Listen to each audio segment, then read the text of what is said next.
قاضی فائز عیسیٰ نے جو supreme court کے اندر فیصلہ دیا ہے اس حوالے سے مذہبی طبقے علماء کو کیا تحفظات ہیں؟ سب سے پہلی بات یہ سمجھنے کی ضرورت ہے کہ ہمارا نقطہ اختلاف سمجھا جائے۔ قاضی صاحب نے ایک ایف آئی آر کی 3 دفعات کے تحت قائم مقدمے کی ایف آئی آر کو ڈیل کیا۔ اس مقدمے میں نامزد ملزم کو ضمانت دی۔ کسی ملزم کو ضمانت مل جانا یہ کسی قسم کے اچنبے کی بات نہیں ہے، لیکن جن گراؤنڈز کے اوپر دی اور جو باتیں کہہ کے اور لکھ کے دی ہیں ہمیں ان کے اوپر اعتراض ہے۔ اور اس کی اعتراض کی وجہ یہ ہے، بعض لوگ یہ سمجھتے ہیں جی قاضی صاحب نے یہ نہیں کیا، جی قاضی صاحب نے آرٹیکل کی کسی شک کو نہیں چھیڑا۔ میں ان کو یہ بتانا چاہتا ہوں کہ جو عدالتی فیصلہ ہوتا ہے اور وہ بھی سپریم کورٹ کے لیول کا، وہ عدالتی نظیر ہوتی ہے، وہ قانون کی ایک ہوتا ہے ریٹن قانون اور ایک ہوتا ہے فیصلہ۔ لوگ یہ سمجھتے ہیں فیصلہ ہو گیا، کچھ نہیں، فیصلہ بھی قانون بن جاتا ہے۔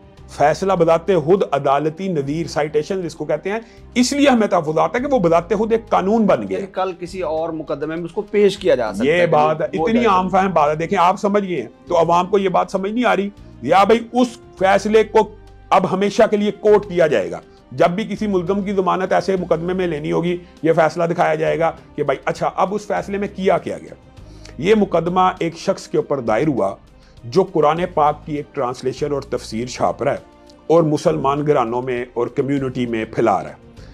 اب جب اس تفسیر کو دیکھا گیا وہ تو ایک قادیانی تفسیر ہے، اس تفسیر کا نام ہے تفسیر صغیر۔ اب اس کا ترجمہ کرنے والے قادیانی، وہ مرزا غلام احمد قادیانی کے بیٹے کی تفسیر ہے، اور اس کے اندر صراحتاً آپ کو پتا قادیانیوں کے عقیدے کے مطابق سورۃ بقرہ سے اگر شروع کریں والذین یؤمنون بما انزل الیکم وما انزل من قبلک کا ترجمہ پتا کیا کرتا ہے کہ مسیح موعود بھی۔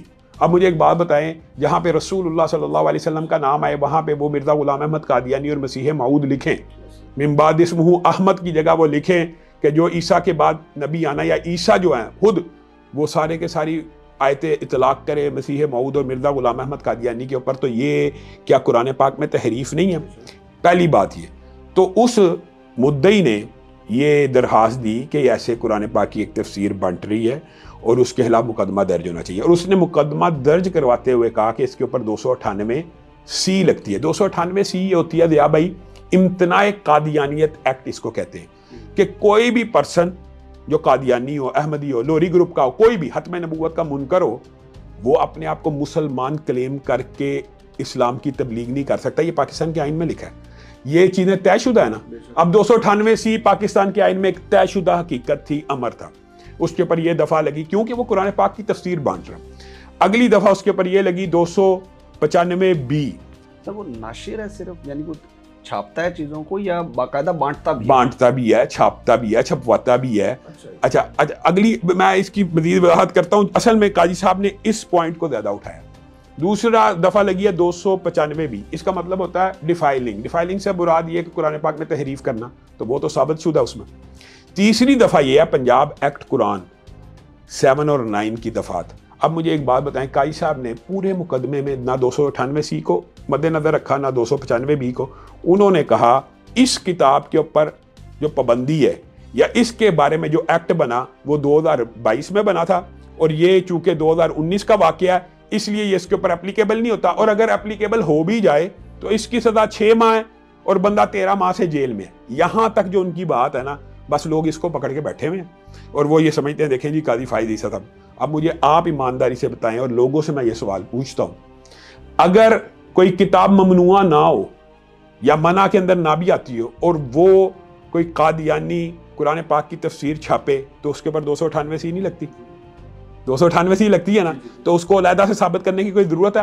فیصلے میں لکھا ہوا ہے، ایف آئی آر میں لکھا ہوا ہے، اور جو مدعی ہے اس نے تو قرآن ایکٹ کو 3 نمبر پہ رکھا ہوا ہے، اس نے کہا 298 سی لگتی ہے۔ دیکھیں 2019 میں اگر قاضی صاحب سمجھتے ہیں یہ ایکٹ نہیں تھا تو وہ مقدمہ درج کرانے کے لیے درخواست کیوں لے کے پھیرا تھا؟ وہ 298 سی کی درخواست لے کے پھیرا تھا کہ ایک قادیانی خود کو مسلمان ظاہر کر کے مسلمان بچوں اور گھروں میں قرآن پاک کا ترجمہ بھیج رہا ہے جو مسلمانوں کا ترجمہ نہیں ہے، جو مسلمانوں کی تفسیر نہیں ہے۔ کتنی عام فہم بات ہے۔ اب قاضی صاحب نے یہ کہا کہ اس بندے کے اوپر 298 سی نہیں لگتی، اس کے اوپر 295 بی نہیں لگتی۔ اگر 298 سی قادیانی پہ نہیں لگتی تو کیا مسلمانوں پہ لگانی ہے؟ قاضی صاحب نے کس پہ لگانی ہے؟ 298 بی سی لگانی کس کے اوپر ہے؟ آپ قادیانی کے مقدمے کا فیصلہ کر رہے ہیں. قاضی صاحب کو صرف یہ بات سمجھنی چاہیے یہ جو مقدمے میں نامزد ملزم ہے یہ قادیانی احمدی اعلانی ہے, اور انہوں نے ابھی تک انکار بھی نہیں کیا کہ ہم اس کی اشاعت نہیں کر رہے یا ہم اس کو پھیلا نہیں رہے. وہ اقرار کرتے ہیں کہ ہم اس کو پھیلا رہے ہیں. جو چھاپتا ہے جو پھیلاتا ہے وہ قادیانی ہے, وہ قادیانی ہے, اس بات کا اقرار کرتا ہے, اور اس چھاپنے سے منکر بھی نہیں ہے. تو اگر اس کے اوپر 298 سی نہیں لگنی تو پھر مسلمانوں پہ لگا دینی چاہیے. اگلی بات جو قاضی صاحب نے سب سے خطرناک اس فیصلے میں لکھی ہے, انہوں نے کہا ہر مسلک کو, ہر گروہ کو, ہر فرقے کو مذہبی آزادی حاصل ہے. آپ ایک قادیانی کے مقدمے کا فیصلہ کر رہے ہیں, آپ جنرل ریمارکس نہیں دے سکتے. قادیانیوں کو کیا مسلمان بن کے مذہبی آزادی حاصل ہے پاکستان کے آئین میں؟ بات ہے تم قاضی صاحب آپ نے 298 سی پڑھی ہی نہیں. یعنی آپ چیف جسٹس ہیں اور آپ کے فیصلوں سے اختلاف کرنا ہمارا حق ہے. اور دوسری بات یہ ہے قاضی صاحب نے اس سارے مقدمے کو یا بھائی بڑا نا آپ یوں سمجھیں کہ سیاسی مقدموں کی طرح ڈیل کیا, جس طرح وہ عام مقدمات کو نہیں لطیف کھوسا کو ڈانٹ دیا, خاموش بولنا نہیں. یہ ایک سینسیٹیو مسئلہ ہے, یہ ایک حساس ایشو ہے. محنتیں کر کے لوگوں نے ایسے لوگوں کے خلاف پرچے کروائے ہیں, محنتیں اور جد و جہد کے ساتھ. ان کے اوپر پرچے کرانا آسان نہیں ہوتا.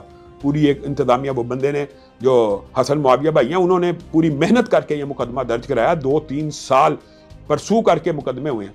تو آپ سرکاری وکیل کو ٹائم نہ دیں. وہ سرکاری وکیل ٹائم مانگ رہا ہے کہ آپ ہمیں ٹائم دیں, ہمارے پاس آ جائے. مدعی ٹائم مانگ رہا ہے, نہیں اگر آپ نے کوئی بات کی آپ کو کمیٹی کے حوالے کر دیا جائے گا. قاضی صاحب یہ اسلوب درست نہیں ہے. آپ کی بات قول فیصل یا حرف آخر نہیں ہے, آپ کے فیصلوں سے بھی اختلاف کیا جا سکتا ہے. طاہر شرفی صاحب کہتے ہیں کہ آج معاملہ ہو گیا, ٹھیک ہے, ریویو پٹیشن دیں, سڑکوں پہ فیصلہ نہ کریں. اچھا مجھے ایک بات بتائیں, ریویو پٹیشن کے اوپر ہم اعتراض کر رہے ہیں, لیکن عوام کو تو آگاہ کریں کہ نہ کریں, عوام کو تو اعتماد میں لیں کہ نہ لیں. ریویو پٹیشن کی بات تو اب آئی ہے سامنے. پہلے تو یہ جس طرح ان کی سوچ اور فکر ہے, مجھے حیران ہوتا ہو کہ ایک چیف جسٹس ہیں تو آپ اپنے فیصلے کو تھوپنا چاہتے ہیں, اور آپ کی سوچ یہ ہے کہ آپ کی بات حرف آخر ہے. نہیں, آپ کی بات حرف آخر نہیں. اور پھر دکھ کی بات پتہ کیا, اگر بات آئی آپ نے کر دی ہے, علماء نے تو پہلے بھی بعض معاملات میں صرف نظر کیا. یہ بھی بتاؤں, آپ کو یاد ہوگا کہ ایک حافظ قرآن الفاظ صاحب ان کی عدالت میں پیش ہوئے تو انہوں نے کہا حافظ کیوں ساتھ لگاتے ہیں آپ؟ یاد آ گیا کیوں لگاتے ہیں حافظ ساتھ؟ آپ لوگوں کو دکھانے کے لیے آپ نے حفظ کیا, یہ آپ کا اور اللہ کا معاملہ ہے. اب مجھے ایک بات بتائیے کہ اس ریمارکس کو بھی اس وقت مذہبی طبقے نے اگنور کیا کہ شاید یہ, لیکن اب تو ہمیں یعنی فکر ہو رہی ہے نا کہ قاضی صاحب کو حافظ قرآن کے ٹائٹل سے بھی اعتراض ہے. کیوں اعتراض ہے؟ وہ اعتراض بھی قانون اور آئین کا حصہ بن جاتا ہے. جب آپ ریمارکس فیصلے میں لکھ دیتے ہیں اور آپ نے وہ لکھ دیا کہ ریمارکس دیے, چلیں اس کے اوپر تو کوئی, ہاں مجھے بتائیں آپ کے نام کے ساتھ قاضی لگتا ہے, کوئی بندہ اپنے نام کے ساتھ حافظ, اس نے حفظ قرآن کیا, اس کے پاس اللہ تعالیٰ نے اس کے سینے میں قرآن اتارا, وہ اپنے ساتھ کیوں نہ حافظ لگائے؟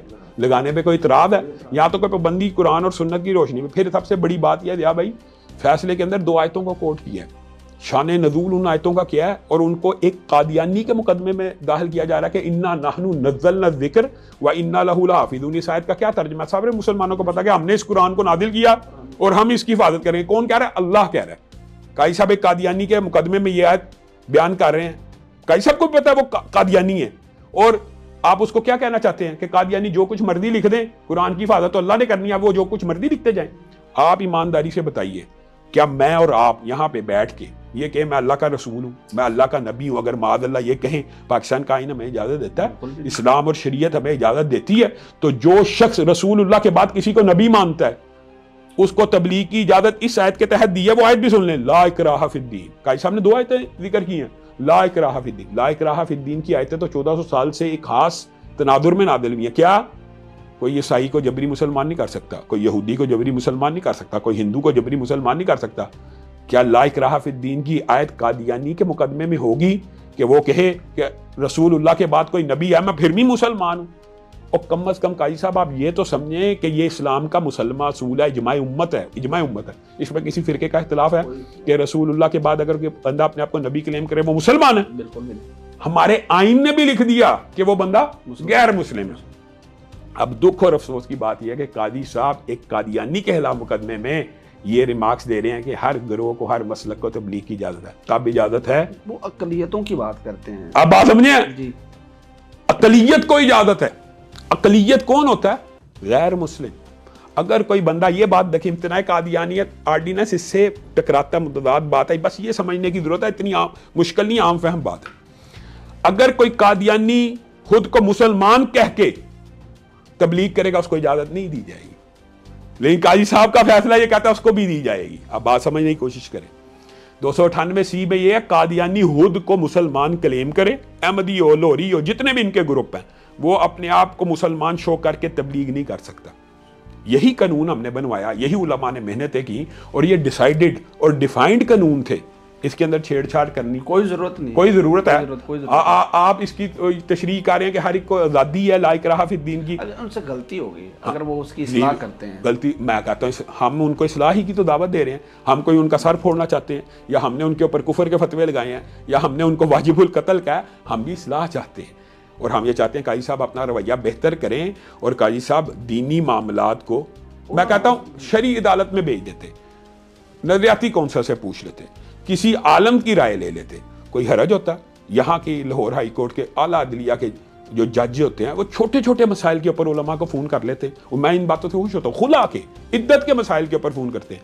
تو قاضی صاحب آپ اتنے بڑے سینسٹیو ایشو کے اوپر آپ سائٹیشن دے رہے ہیں اور فیصلے، وہ آپ کا عدالتی نظیر بن گیا. آپ نے کسی بندے سے رابطہ کرنا گوارا نہیں کیا. اور میں آج یہ پوچھتا ہوں، ہمارے علماء کے بارے میں نا ان ججز کا اور وکلاء کا ایک خاص دماغ ہے جی، ان کو جی انگلش نہیں آتی.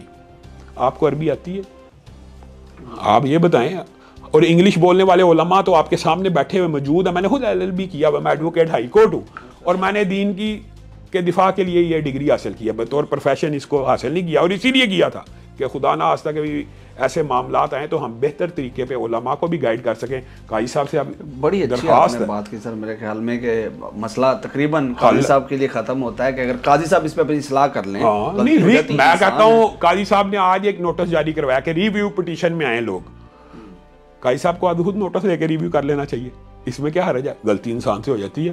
قاضی صاحب اس کو کہہ دیں کہ ٹھیک ہے، ہر گروہ کو مذہبی آزادی تب حاصل ہوگی جب وہ پاکستان کے آئین اور قانون کو مانے. اگر قادیانی اپنے آپ کو غیر مسلم مانیں گے، میں آپ کو گارنٹی دیتا ہوں تب اس کو آزادی ہے. کیا مختصر سی بات، آپ اقلیتوں کے سارے حقوق ان کو دے دیں. پہلے وہ اپنے آپ کو اقلیت مانے تو صحیح نا. اور قاضی صاحب قیامت تو آ سکتی ہے، یہ اپنے آپ کو اقلیت نہیں مان سکتے. یہ بات یاد رکھنا، یہ اپنے آپ کو مسلمان کلیم کرتے ہیں. مجھے بتائیں جعل سازی کا مقدمہ مختلف ہوتا ہے کہ نہیں؟ ایک کوکو کولا ایک عام مثال ہے. کوکو کولا کی بوتل ہے، میں اور آپ کوکو کولا کی بوتل سٹیکر بنا کے ہمیں بنانے کی پاکستانی اجازت دے گا؟ یہ دنیا کا کوئی لا نہیں دیتا، دنیا کا کوئی قانون نہیں دیتا. ان کو آپ جتنے مرضی حقوق دیں، ہمیں کوئی اعتراض نہیں. یہ خود ان سے تسلیم کروائیں کہ ہم اقلیت ہے، یہ پاکستان کے آئین اور قانون کو نہیں مانتے. اگر راتوں رات آج قاضی صاحب اگر اصلاح کر لیتے ہیں، وہ کہتے ہیں میں معافی معافی کیوں مانگنی ہے؟ فیصلے کی تشریح کریں اور کہہ دیں یہ مسٹیک ہوئی ہے، ریویو آیا، بالکل صحیح ہے، یہ نظر ثانی، ہم ان کو خراج عقیدت پیش کریں گے. ہمارا ان سے کوئی ذاتی جھگڑا؟ اچھا دوسری بات ہے بھائی، ایک بات بتائیں، یہ بڑی افسوس کی بات ہے. علماء نے یہ مقدمہ اٹھایا، علماء نے یہ باتیں عوام کو کی، لوگ کہنا شروع ہو گئے اس احتجاج کو عمران خان سے ریلیٹ کر رہے ہیں، سیاست کا رنگ دے رہے ہیں. اور سب سے زیادہ دفاع قاضی صاحب کا اس ٹائم نون لیگ کا رہی ہے. میں کہتا ہوں نون لیگ کے بندوں، نون لیگ کے لوگوں، اللہ کے لیے اللہ سے ڈر جاؤ. قاضی صاحب کے فیصلوں کا بوجھ اب تم اٹھانے لگے ہو. قاضی صاحب اور علماء کا، یہ علماء کا کام ہے، یہ علماء اور قاضی صاحب کی بات ہے. اور قاضی صاحب اگر یہ فیصلے کے اوپر ریویو کریں گے، وضاحت کریں گے، میں آپ کو گارنٹی سے کہتا ہوں، میں آپ کے سامنے بیٹھا ہوں، میں سب سے پہلے انہیں خراج تحسین پیش کروں گا. ہمارا کوئی جھگڑا نہیں، ہمارا ان کے ساتھ کوئی لیٹیگیشن ذاتی ہے، کوئی لیٹیگیشن. کیا بات ہے. میں نے مسئلہ ہی ختم کیا. علامہ صاحب نے بڑی خوبصورت بات کی، اصلاح ہو جانا اور وہ بہترین اصلاح ہو جائے. ہم یہ چاہتے ہیں کہ پاکستان کے اندر یہ فیصلہ ایک عدالتی نظیر اور قانون کے اندر شامل نہ ہو جائے کہ ہر قادیانی کو قرآن کے ترجمے کی اجازت مل جائے، اشاعت وہ کرتا پھر اپنی مرضی سے، اپنی مرضی، اور اس کو پتا ہو کہ میرے پر صرف ایکٹ لگنا ہے. ایکٹ کی سزا 6 ماہ ہے. 298C اور 95B، 298C کی سزا 3 سال ہے اور 295B کی سزا 10 سال سے عمر قید ہے. یہ کوئی چھوٹی بات نہیں ہوتی قرآن پاک میں تحریف کر دینا. یہ قاضی صاحب کو یہ سوچنا چاہیے.